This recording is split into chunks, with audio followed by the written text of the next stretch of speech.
Ser podcast.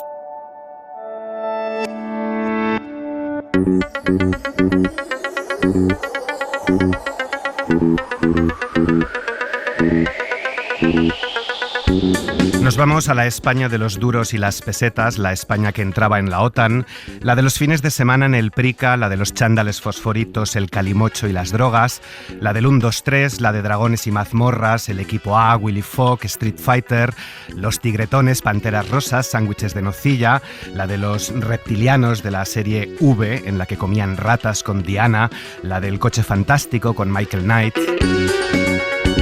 Me gustan las luces de colores y el sonido de los coches locos chocando, y en los altavoces la música fuerte, fuerte, que es de Madonna cantando Holiday.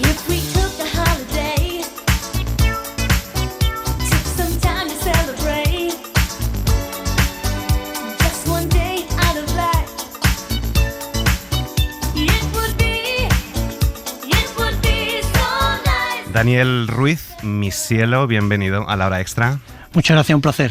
Igualmente. Daniel es escritor, es periodista, nació en Sevilla en 1976, ¿tienes 48 años? Casi. Mosturito con Tusquets es tu nueva novela, la historia de un niño en los años 80 en un barrio periférico de Sevilla, un niño de 11, 12 años. Justo. Todos estos referentes que he citado los recoges en el libro, alguno más, entiendo que son referentes de tu infancia, nos llevas a los años 80, una década, permíteme que empiece por ahí antes de entrar en la historia, que está muy en el debate hoy, ¿no? Porque es una década que algunos, jóvenes sobre todo, reivindican como si fueran años, y no tan jóvenes, como si fueran años de más libertad de los que vivimos hoy, con tanta censura, cancelación, con las redes sociales donde cada uno puede vertir anónimamente su odio, su opinión, pero claro, los años 80, Daniel, fueron de más libertad que hoy.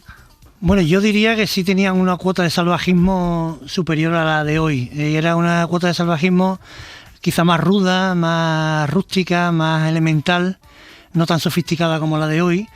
Tampoco diría que fue mejor tiempo ni peor tiempo que el actual, fue simplemente diferente, pero desde luego creo que bastante diferente. ¿Había a lo mejor más transgresión en el arte?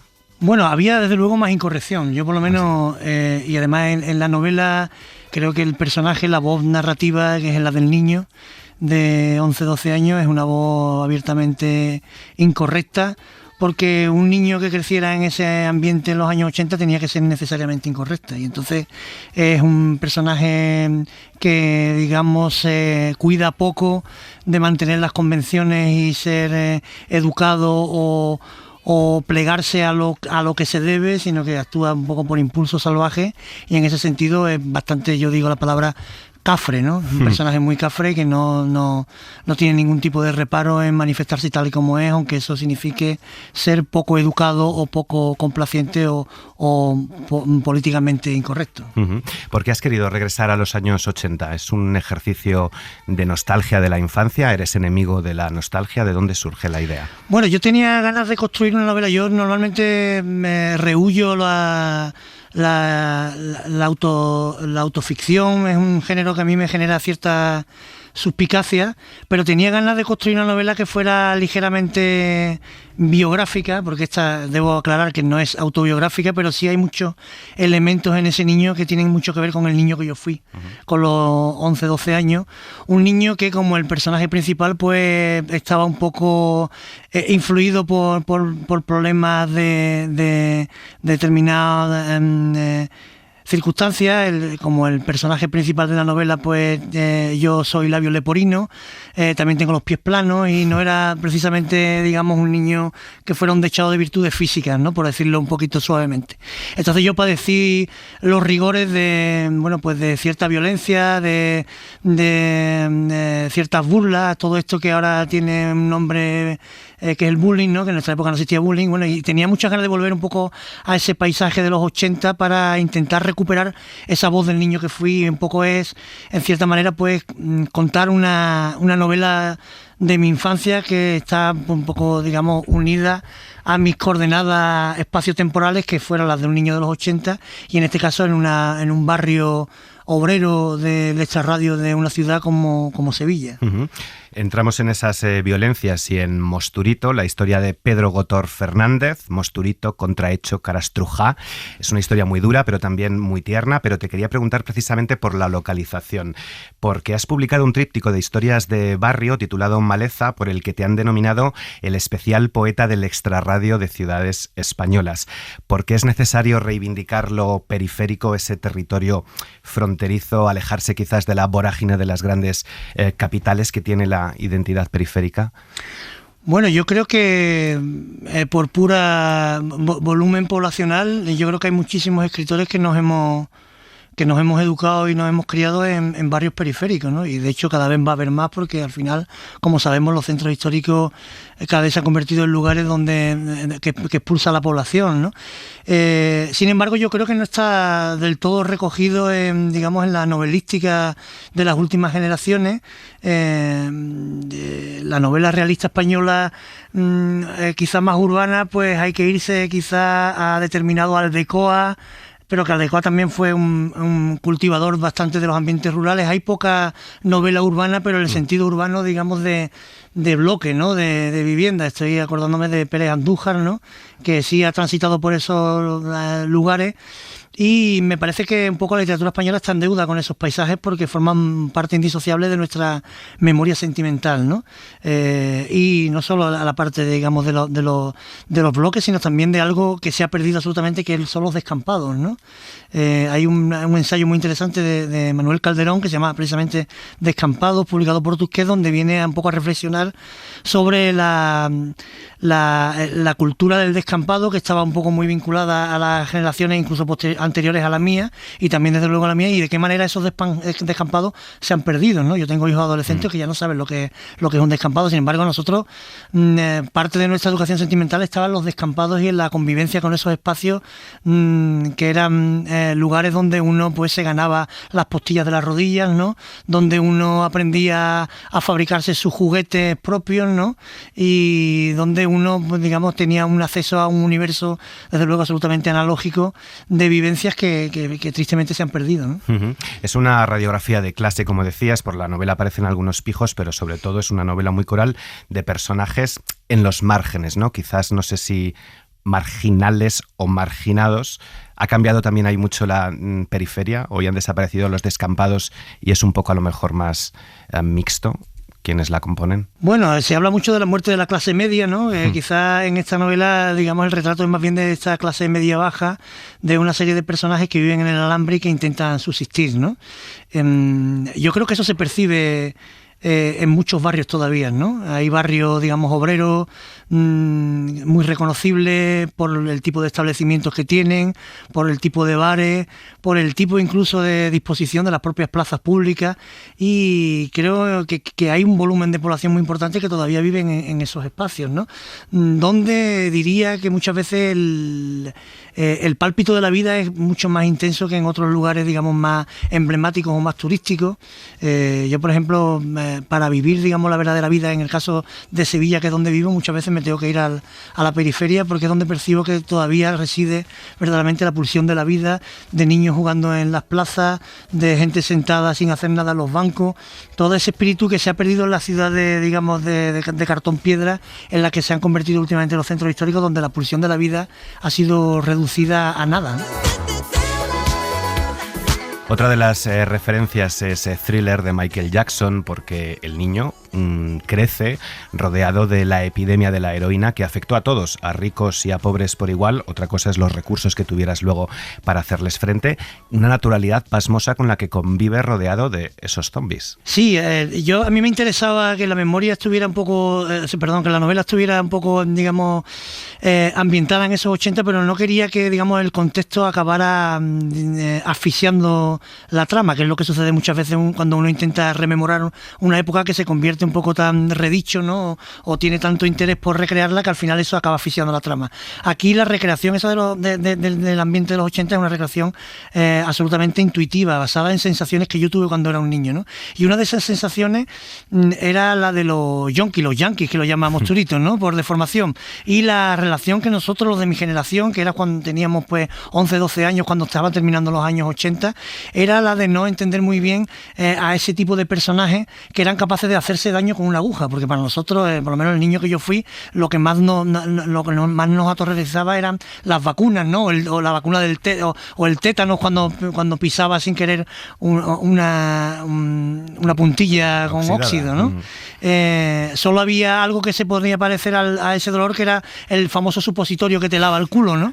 Que, en fin, son vivencias que yo recuerdo de ver perfectamente. Los yonkis de mi barrio se montaban siempre en unas líneas que era el 30 y el 31, que venían de las 3.000 viviendas, se llaman allí Las Vegas, ¿no? Y veía esas caras pálidas, amarillas, fumando en plata, y no entendían muy bien, ¿no? Yo recuerdo, por ejemplo, que a mi madre la asaltaron 2 veces yendo yo de la mano con ella en el bloque del piso a punta de navaja para robarle. Entonces eran personajes mitológicos en el sentido chungo, pero eran personajes por otro lado fascinantes, ¿no? Porque siempre los veías con prisa, y tuvimos una relación con los toxicómanos un poco extraña. No es esa visión, digamos, de la gente de otra generación, algo mayor, que lo vivió más orientado un poco a la movida, ¿no? Que fue, digamos, lo más característico, sino más bien como cierta incomprensión, ¿no? De no entender muy bien cómo podía haber esa pulsión autodestructiva en personas hasta el punto de hacerse lo que concibíamos con el mayor daño posible, que era pincharse, ¿no?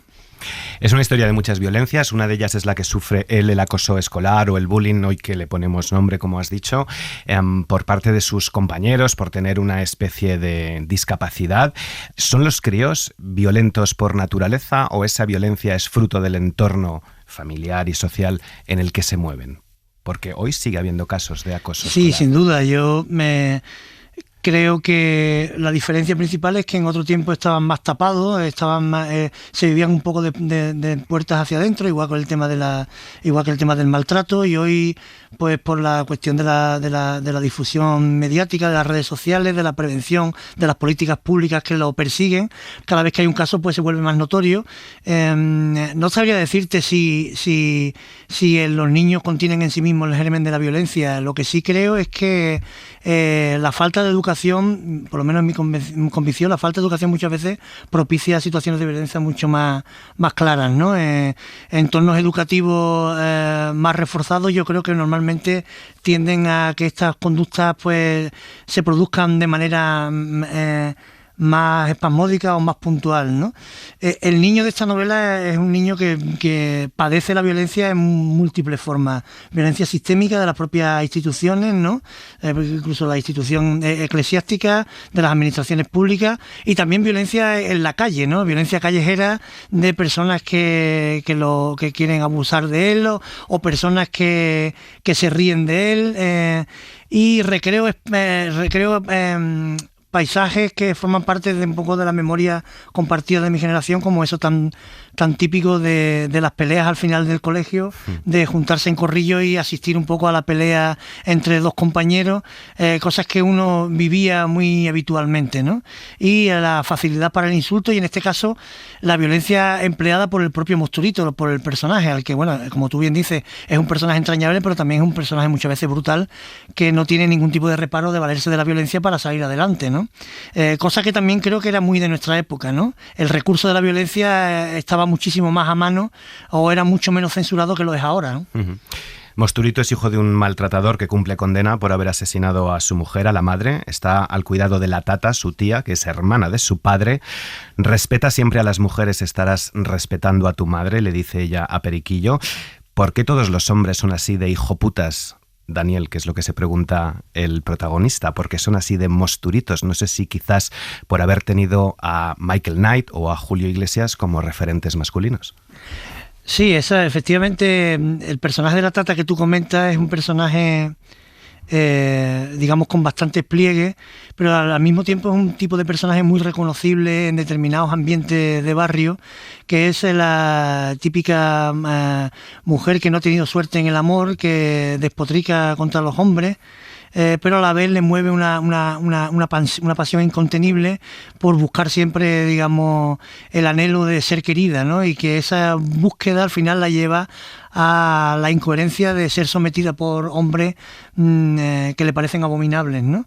Que tiene que ver un poco mucho con las dinámicas del maltrato padecido por las mujeres, de muchas mujeres que, bueno, pues que acaban, digamos, sometidas cuando uno las conoce, digamos, aisladas de su contexto y ve que son mujeres valientes, que son mujeres arrojadas, que luchan un poco contra los elementos. Y de hecho la novela también es una lucha, desde luego, de Mosturito por salir adelante, por perder el miedo, pero también es una lucha de esa tata por cuidarlo, ¿no? Y al final lo que esconde, sobre todo, es una poderosa historia de amor, ¿no? De un amor de la tata con su sobrino, y de qué manera ese amor es capaz de sobreponerse a cualquier tipo de problema y de infortunio, que en esta novela hay bastantes, ¿no?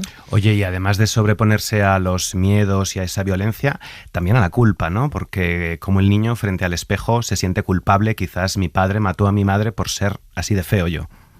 Sí, claro, es sobrellevar una cuestión como la fealdad y no entender demasiado, ¿no? Yo, si hay alguna parte autobiográfica en la historia, tiene que ver un poco con eso. Yo recuerdo hasta bastante mayor de tener un miedo patológico a los espejos. Yo era incapaz de mirarme en un espejo por el problema del labio leporino, que durante toda la infancia pues me sobrellevó bastantes apodos indigeribles, y yo tenía bastante miedo, y uno de ellos era el miedo a reflejarme en los espejos, ¿no? Y era una cosa que a mí me interesaba un poco sacar en esta novela, porque también ese personaje es un personaje que se siente muy amargado, y muchas veces cuando llega a la cama no tiene ganas nada más que de morirse, ¿no? Y esas sensaciones me interesaba un poco profundizar en ellas, un poco como punto de partida para la novela, porque al final la novela es una novela puramente de iniciación, ¿no? Y ya sabemos que las novelas de iniciación son novelas en las que se produce el tránsito de los personajes de como diría Flaubert, que hizo la novela de iniciación perfecta, una educación sentimental, ¿no? Que en este caso es la educación sentimental de un personaje que aprenda a perder el miedo, ¿no? Que es lo que en mi caso personal yo creo que conseguí, ¿no? Que es la idea de perder el miedo. Entonces lo que propongo en este caso es la manera en que un niño acaba perdiendo el miedo, enfrentándose un poco a todos sus problemas, y desde luego también al problema de reflejarse en los espejos, ¿no? Uh-huh. Y además con mucho humor y con mucha ternura, porque aunque los temas que aborda la novela son muy duros, en ningún momento sientes un sufrimiento tremendo, porque todo está muy aligerado, ¿no? Para el lector, cómo asomarse al abismo sin perder el sentido del humor, o cómo ayuda el humor a sobrevivir. A mí me parece, no solo como escritor, sino en general como enfrentamiento a la vida, creo que sin el humor yo no habría sobrevivido. Me parece uno de los instrumentos más valiosos que tiene el ser humano para poder capear circunstancias y salir adelante. Normalmente yo en mis novelas suelo tirar bastante de humor, porque creo que eso también ayuda un poco a digerir las tramas, que en algunos casos pueden resultar bastante duras, ¿no? Y aquí indudablemente el humor es un recurso que tiene tanto la voz narrativa principal, el personaje que cuenta la historia, que es Mosturito, como su entorno, la propia tata, ¿no? La tata, que tiene una vida, como podrán intuir los oyentes, bastante difícil. Al final el recurso del humor la salva muchas veces, ¿no? Un humor además muchas veces bastante escatológico, bastante procaz, bastante salvaje, y que al final un poco ayuda a sobrellevar un poco la trama, ¿no? Me decía el otro día Juan Bonilla en la presentación en Sevilla, que él muchas veces se reía cuando terminaba algunos de los capítulos, y después él pensaba y decía, bueno, pero ¿de qué me estoy riendo, no? Y me interesa mucho ese planteamiento, ¿no? Porque al final uno, digamos que el humor es una dimensión que está en nuestra vida, pero es indisociable del drama, ¿no? Y yo creo que ya hay bastante drama en la vida, como en la propia historia, como para sobrellevarlo con más drama todavía, ¿no? Con lo cual yo, a mis años, que ya me acerco a la cincuentena, me he convertido, digamos, en un prófugo total del mal rollo y del drama. Intento huirlo como de la peste, porque creo que tenemos muy pocos días en el mundo como para andar malgastándolo sufriendo innecesariamente, porque la vida ya te da bastante sufrimiento de por sí, ¿no? Uh-huh. Es un viaje iniciático, como decías, ¿no? Uno de los tránsitos más importantes de nuestra vida, antes del segundo, que quizás sea la crisis de mediana edad, que es el paso de la infancia a la adolescencia, el descubrir la culca y el murciélago, que son dos expresiones por las que no te voy a preguntar, pero que me encantan.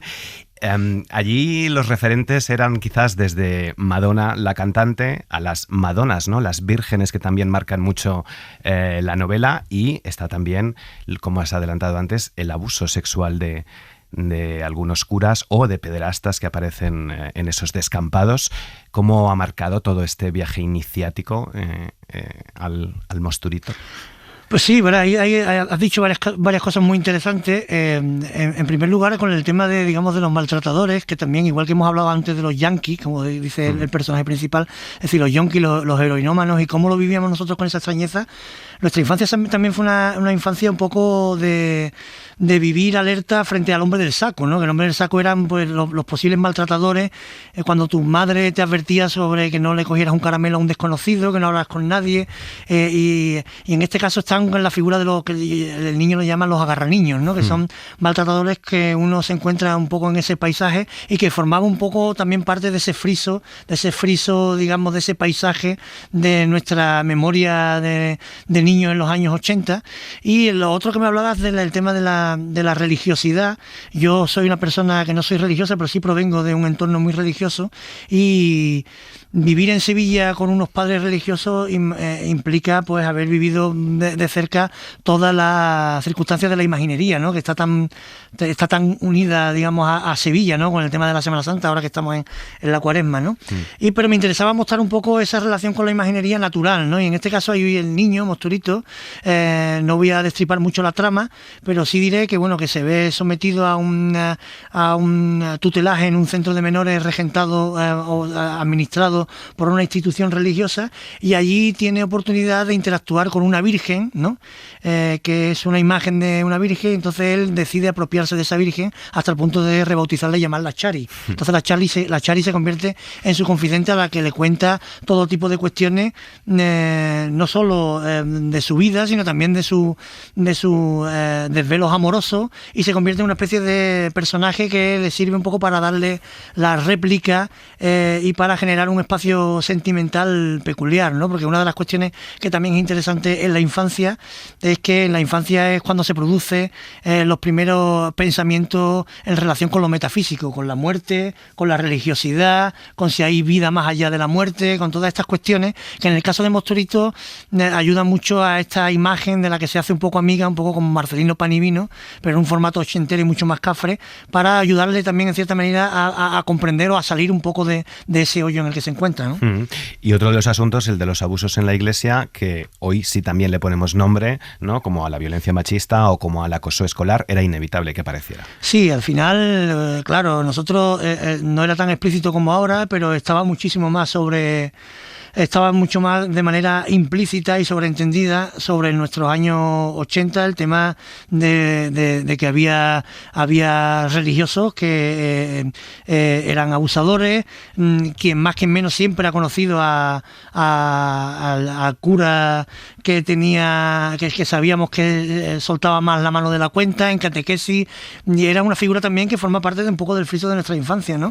Yo creo que a nadie, por lo menos a nadie de mi generación, creo que le haya sorprendido mucho todo lo que ha venido después, ¿no? Porque más o menos se podía entender. Y en la novela creo que está sobreentendido tal y como nosotros lo sobreentendíamos en aquella época, porque hay una alerta sobre, no quiero destripar demasiado, pero hay cierta alerta, cierta alarma en ese centro de menores de que pueden estar produciéndose abusos, pero hay también cierta confusión, ¿no? Y nosotros también lo vivimos con esa confusión, ¿no? Era algo que no se hablaba, porque igual que el maltrato que se vivía dentro de casa, ese tipo de abusos y de cuestiones eran unas cuestiones que ni siquiera entraban tus padres en ellas, que preferían pasar por alto por mantener las buenas formas y estar un poco en paz con Dios, ¿no? Permíteme salir un momento de la novela. Eres sevillano, dices que no religioso, pero te has criado en un entorno religioso. Te quería preguntar por un cuadro que ve Mostu cuando está con los curas, el cuadro de un Jesucristo con los ojos azules y medio pelirrojo, en el que Jesús parece un hippie gay. Leo, ¿qué te ha parecido la polémica del cartel de la Semana Santa sevillana? Bueno, pues ha habido mucha discusión con este tema. A mí no me ha gustado el cartel, pero No me ha gustado porque creo que tiene poco que ver con la Semana Santa de Sevilla, sin más. Creo que el autor es un autor que tiene cuadros, de hecho hay alguna exposición ahora mismo en Sevilla de su obra que es muy interesante, pero simplemente yo creo que a mí no me ha interesado. Pero es que en general a mí tampoco me interesa ningún tipo de cartelería de la Semana Santa de Sevilla. La Semana Santa, el fenómeno de las cartelerías es una cosa como muy sevillana, pero uno poco que sale de ahí se da cuenta del nivel de caspa que tiene, ¿no? El tema de la cartelería y el tema del escándalo por una cartelería es una cosa que tiene mucho que ver con cierto ombliguismo sevillano, pero que a poco que sales un poco de ahí te das cuenta de que no tiene ningún sentido, ¿no? Son debates muy locales que solo tienen vigencia allí en la ciudad. Fuera de eso creo que tiene poco sentido, ¿no? Quiero hacerte un par de preguntas sobre el proceso de escritura, de creación, porque el lector en todo momento vive esta historia desde la mirada del niño, estamos en su cabeza, estamos leyendo o escuchando sus pensamientos y con un lenguaje, como decías, muy original, que rompe todo tipo de convenciones. No sé si ha sido difícil escribir la novela pensando siempre que estás en la mente de un niño y con esa forma, esa jerga tan particular que tiene, rompiendo mucho la sintaxis, la gramática, todo. Pues sí, yo en el momento en que hice un poco ese trabajo casi de exorcista de intentar meterme en la cabeza del niño que yo fui con 11, 12 años, de un niño además como el que vive esta historia, tuve muy claro que tenía que intentar reproducir un poco el comportamiento de una mente de 11, 12 años, que es un comportamiento... Yo, si cerramos los ojos y pensamos cómo éramos nosotros con esa edad, creo que todos teníamos en la cabeza que éramos absolutamente acelerados, teníamos un pensamiento que estaba a 1000 por hora, que era incapaz de centrarse en algún aspecto, absolutamente vivo, como un rabo de lagartija. Quería reproducir esa viveza del pensamiento del niño y para eso tenía muy claro que tenía que ser abonándome a una expresividad que trascendiera un poco la corrección sintáctica y ortográfica y que fuera un tono muy salvaje. Entonces, en el momento en que entré en esas coordenadas, me fue muy fácil desarrollarlo y construir, digamos, un lenguaje casi propio de una forma de expresarse que estuviera por encima de cualquier tipo de corrección y que se manifestara desde un planteamiento absolutamente libérrimo. El problema vino después cuando tuve que hacer la corrección de la novela, porque en ninguna de mis novelas he tenido tanto problema para digamos, la corrección de estilo como en este, porque para conseguir ese estilo tan libérrimo al final hay un riesgo y es que se note demasiado que es impostado. Ajá. Y la impostura es un riesgo muy grande que corre una novela como esta, que tiene toda una apariencia naif, pero casi improvisada, casi, digamos, poco higiénica, ¿no? Con un fraseo muy peculiar, con una pulsión rítmica muy grande y aparentemente poco digamos, saneado, ¿no? Para que eso tenga el resultado, al final hay que hacer un trabajo, digamos, de postproducción muy grande. De manera que tienes que limar cualquier tipo de atisbo de corrección para que verdaderamente el que lo lea sienta que está leyendo un texto muy libre, muy salvaje, que perfectamente podría ser escrito por un niño de 11 o 12 años con la cabeza a 1000 por hora, que es como tiene cualquier niño de 11 o 12 años la cabeza, ¿no? Perfectamente, no es nada impostado. ¿Podría escribirlo un niño de 11 o 12 años? ¿Podría escribirlo una inteligencia artificial? Yo pienso que no, yo pienso que no. Creo que estamos en el momento, hay un formidable debate con el tema de la inteligencia artificial y de qué manera esto va a afectar a la industria del contenido, que está afectando de hecho ya ha habido algunos casos de libros, de tramas urdidas por inteligencia artificial, algunas incluso premiadas. En la industria propia del libro ha habido también algunas polémicas con portadas construidas por inteligencia artificial.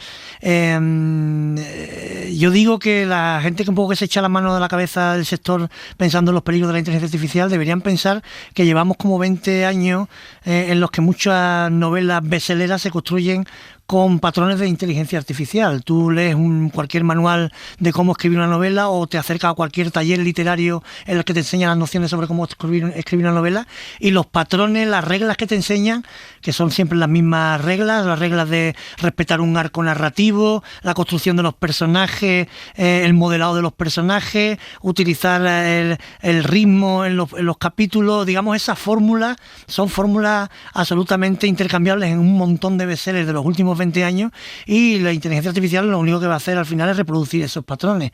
Quizás deberíamos preocuparnos menos sobre el riesgo que tiene la inteligencia artificial y más sobre de qué manera estamos renunciando a contenido literario con verdadera aportación humana que implique apuesta por la diferencia, por cierta frescura, por cierta originalidad, por no tener miedo a romper, digamos, los patrones convencionales y a construir formas distintas de contar, ¿no? Y yo creo que la inteligencia artificial nos va a afectar muchísimo, pero creo que, al menos en la parte de literatura, cuanto más literatura y menos industria de contenido sea, más fácil va a ser salir un poco de esa posible dependencia futura de lo que es la inteligencia artificial.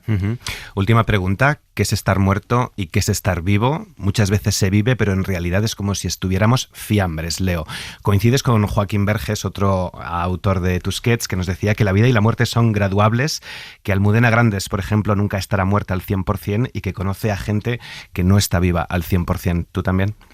Sí, desde luego. Yo creo que hay una cita en el libro que pertenece a un libro de Román Gary, La vida ante sí, que bueno, Emile Ayar, que es el seudónimo, que dice que es una novela fascinante, y dice la cita de un personaje que podía ser perfectamente el Monstruito, que a mí la felicidad no me va, yo sigo prefiriendo la vida, ¿no? Y es justamente eso, la lucha por la vida, que es la historia de Monstruito, a fin de cuentas.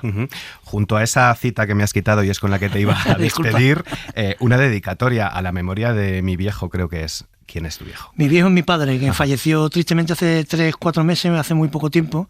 Y él era un lector de novelas, le gustaban mucho las novelas que yo escribía, porque era un lector además de novelas muy intuitivo, le gustaba mucho la novela negra, y él tenía una receta que puede resultar bastante básica, pero que yo al final he digerido y sigo a rajatabla, y él decía que las novelas tienen que ir al meollo, que no se pueden perder en la digresión, que tienen que ir directamente al grano. Y es lo que siempre pretendo, que mis novelas siempre vayan al grano y que no se pierdan en floritura, que vayamos a lo capital, ¿no? Y creo que esta novela le hubiera gustado, y por eso y por muchas otras cosas se la he dedicado al viejo, que en este caso es mi padre. Pues Daniel Ruiz, que todo te salga tutti frutti. Muchas gracias por haber estado en la hora. Muchas gracias a ti, Daniel. Un abrazo.